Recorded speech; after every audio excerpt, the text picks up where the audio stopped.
Hello and welcome to my 500 subscribers celebration. I know that this is a very small number, but it is really big to me, and I do want to thank every single one of you for helping me achieve it. I'm only halfway through my dream of getting paid to talk about things that I like, but if you do want to help, I do have a few things that I want to announce.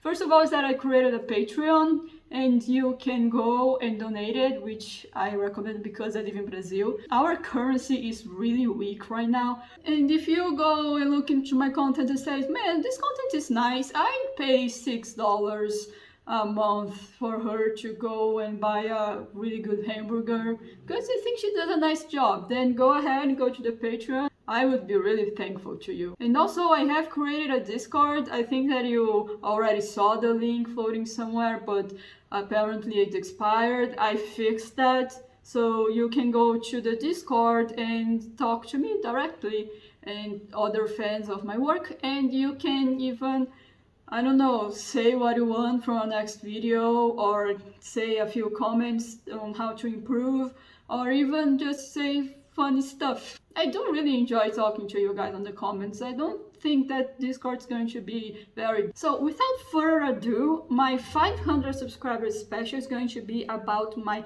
comic strip collection. I'm not talking about comic book collection.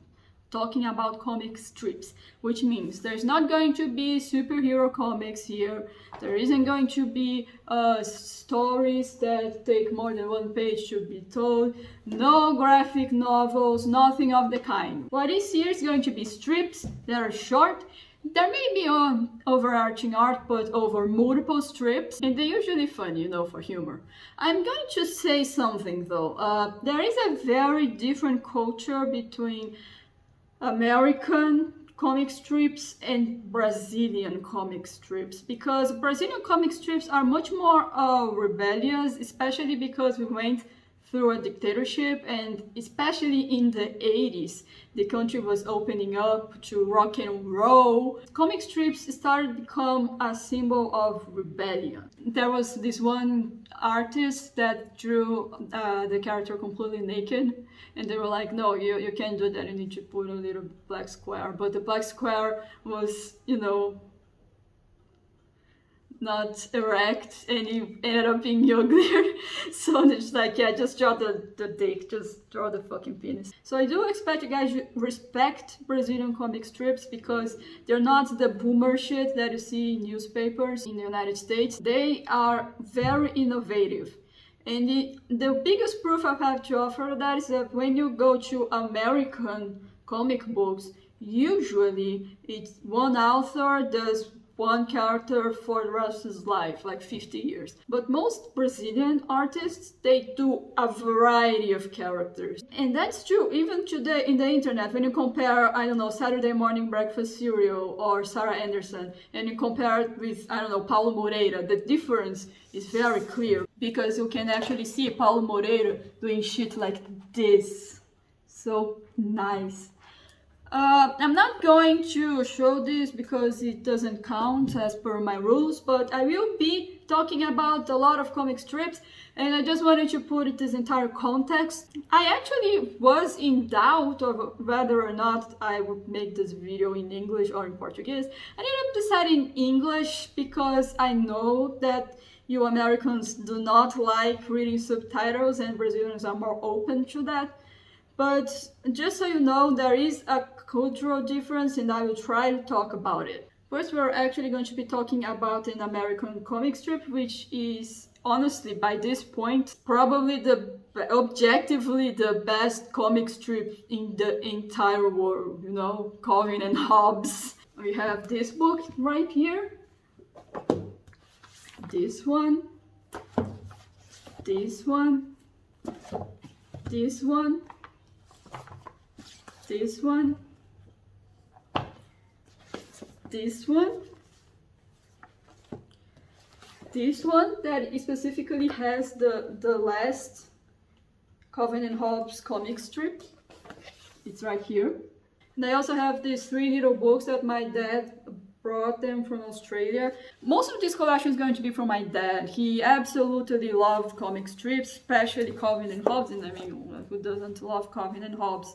Calvin and Hobbes is absolutely just fucking amazing. I don't think anyone can disagree with that. I think that the reason it works is because, first of all, the art is absolutely incredible.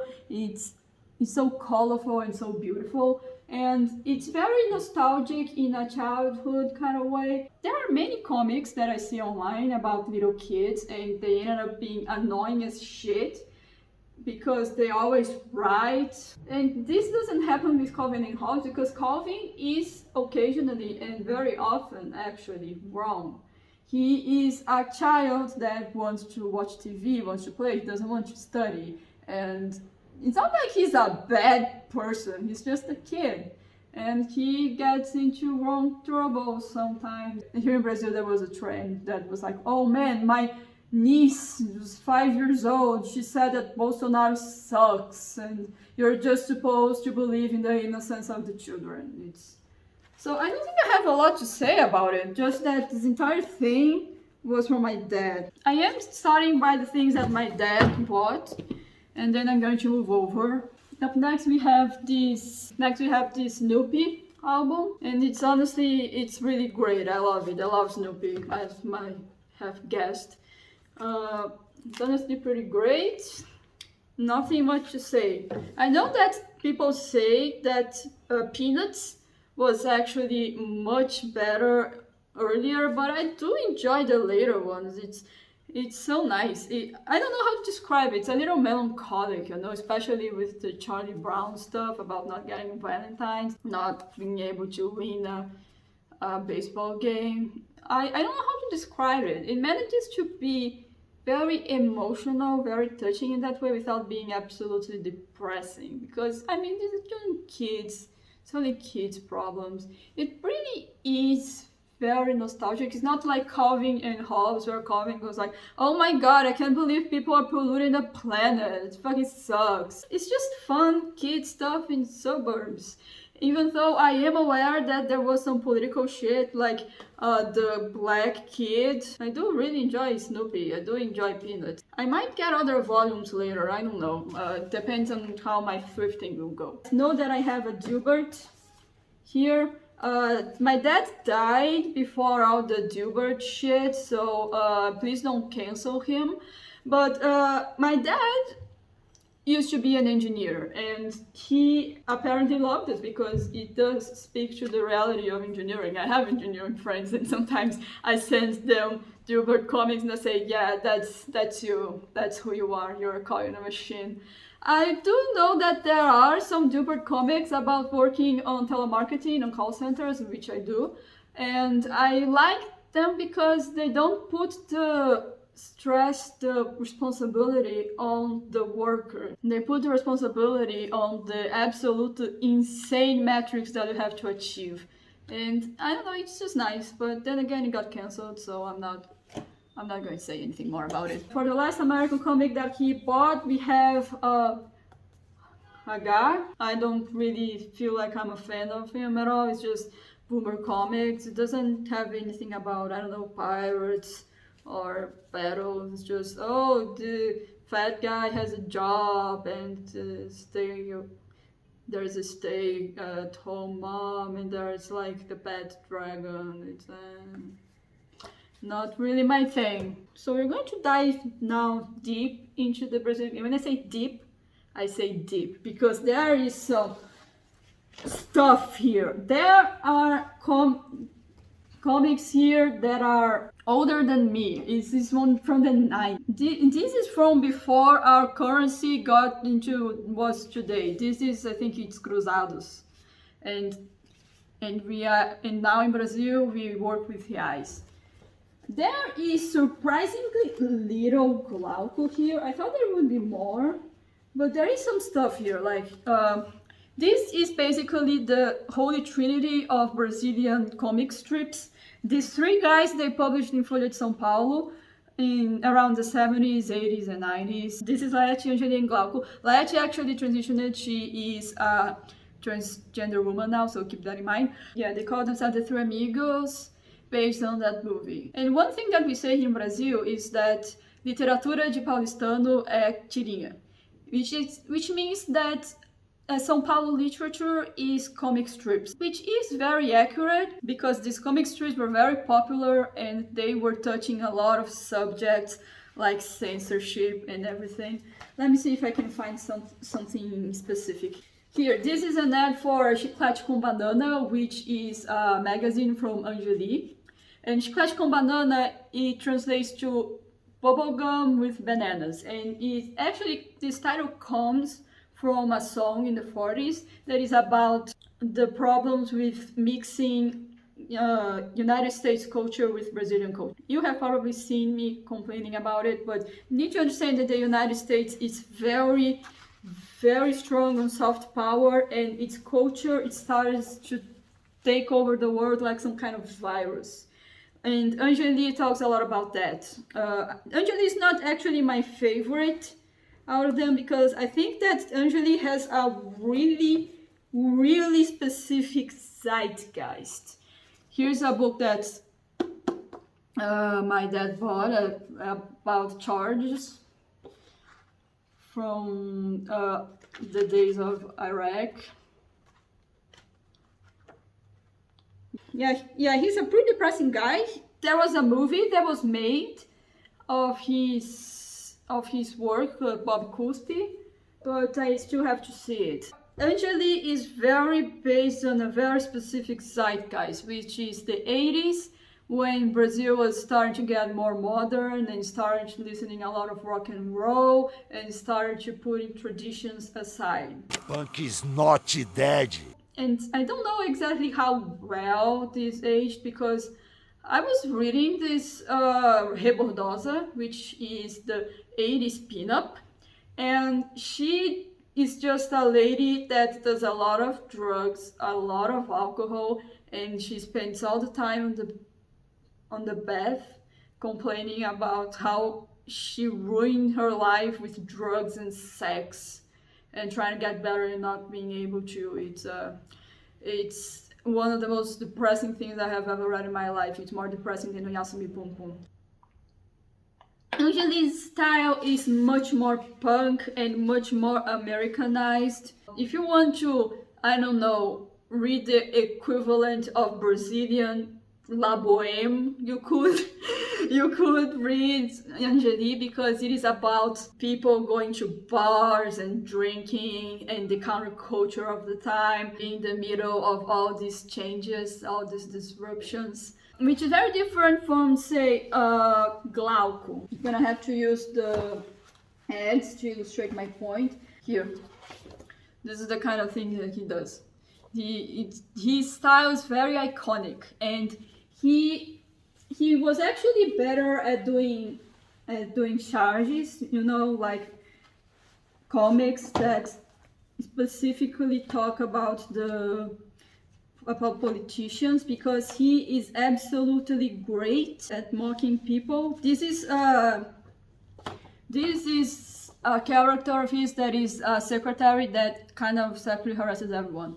And I think that it works because Glauco has a kind of safety trigger, you know, because he mocks characters and these characters never get what they want, you know. For example, she keeps harassing everyone, but she's never going to get like a husband for her to calm down and to satisfy her. And you have like Geraldão, that is just a pathetic guy that doesn't work, that only smokes and drinks and wants to fuck his mom. And it's okay to make comic strips about this guy wanting to fuck his mom, because he's never going to fuck his mom. So it's pathetic.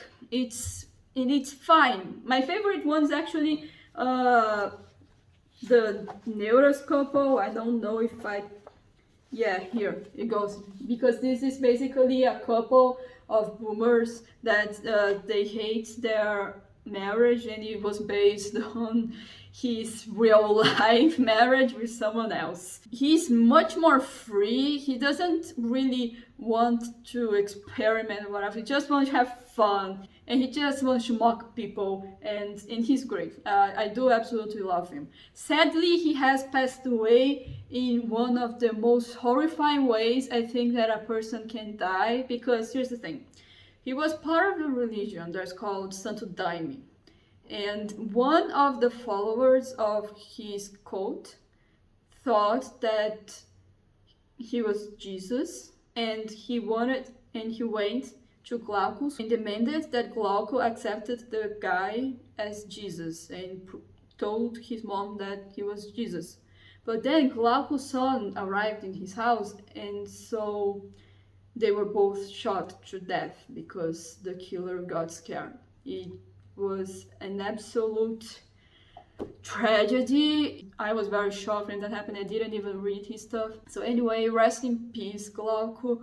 You will live forever in our memories as a very funny cartoon guy that drew a lot of dicks. But if you're gonna have to say my favorite, it's going to be Laerte. Like, Laerte is probably like the best cartoonist of all time. Because here's the thing. My favorite is Calvin and Hobbes, but the guy who made Calvin and Hobbes only made Calvin and Hobbes. But Laerte just has like so much stuff. She drew so much shit, like so many characters. Look at it. It's about the janitors and the pirates. This guy here, is a parody of Military Man. In case you didn't know, in the 60s to the 80s, we had a military dictatorship. And it's just great. It's just, she does so much. She works so hard. I love her. I really, really do. She is much more of an abstract person. You can see it mainly these days because she started to becoming more abstract, much less concrete, and it's an actual meme that no one understands what her comics is saying. But these ones are the old ones, and they are much more concrete. You know, this one is if you studied in Brazil, then you have read these comics in your Portuguese book, where you say, oh, you explained a joke. And this is the kind of humor that she could also pull very well, because she is very good at figures of speech and just drawing abstract ideas. It's pretty great. I have a lot of light material here. If I had to say what is my favorite stuff from her, it's probably Fagundes. He is my favorite cartoon comic strip character of all time. Of all time! It's just this extreme bootlicker that's so much... There's so much shit going on here in this comics. I shouldn't read this. I'm going to want to read, and the video is going to get super long. So let me just give you a little bit of a view of the comics, of the magazines that we have here. I do want to put all of these in plastic because at this point they're historical relics. I do think that it's worth preserving. Look at this. Aren't they great? There's too much. I can't show them all to you, which is a shame, really. So these are all the comics that my dad got without my intervention. So I'm going to talk about the comics that I asked him to buy. I asked him to buy this Garfield. It was actually in the United States that we bought it. I like Garfield. Garfield is fun. I know that he's created to be a marketing tool and to sell toys, and the guy who draws the comic spends more time marketing this character than actually drawing him. And honestly, I don't care. Garfield fucking rules. I love him. And there was a Mafalda book, but that one isn't important anymore because I bought this. The entire thing. All Mafalda. Everything that has been published. It was actually surprisingly cheap. And yes, we have arrived to the time which I am buying stuff and continuing my dad's legacy. Mafalda is absolutely great. And if you don't read it because you can't speak Spanish or Portuguese or whatever, you are missing out so much. I think that she is so close to being the best comic strip of all time. The only reason I think Calvin Hobbes is better than Mafalda is because of the art, because the art style can be so great on Calvin and Hobbes. And Mafalda sadly does not have this, but the political commentary is amazing. It's so well done, and it's amazing how they can really hit the nail on its head, but also have it understandably be made by children, you know, like you can imagine that those were things that children would say, and it's great. It's absolutely great. If you know Mafalda, you know Mafalda. I can't explain Mafalda to you. And speaking of Mafalda, I also bought this, which are some strips from Kino, which is the same guy that drew Mafalda. It's in Spanish, but you can pretty much understand everything. Most of them don't even have words. This was also surprisingly cheap. I like going to thrift stores and buying a lot of comics because I think that comic books are the only books that are worth buying, because everything else you can either read for free on an ebook or buy as an ebook. But when it comes to art and to drawings, you need to hold this. You need to hold this in your hand and see the artwork. It's just something else. So the money that I should spend on books, I actually spend on comic books. And I do usually get them pretty cheap because I go thrift storing a lot. And for last, this isn't something that I bought, but something that I want. So my friend said, my dad has a lot of Garfield comics and wants to get rid of them. Do you want them? Like, yes, of course, comics for free, woo! And so we have this. Just so much Garfield, this isn't even everything. I needed to throw away the ones that had pages missing and pages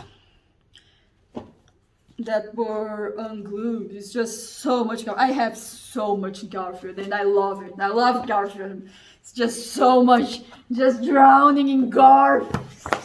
Anyway, this is the end of my comic strip video, but this is not the end of my comic strip collection. If you want a part 2, please comment and I will update this when I buy more stuff.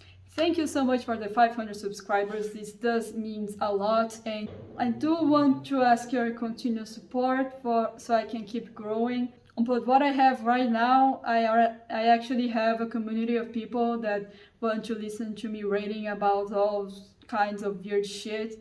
I absolutely love you guys, seriously. So thank you for the 500 subs and I'll see you in the next video.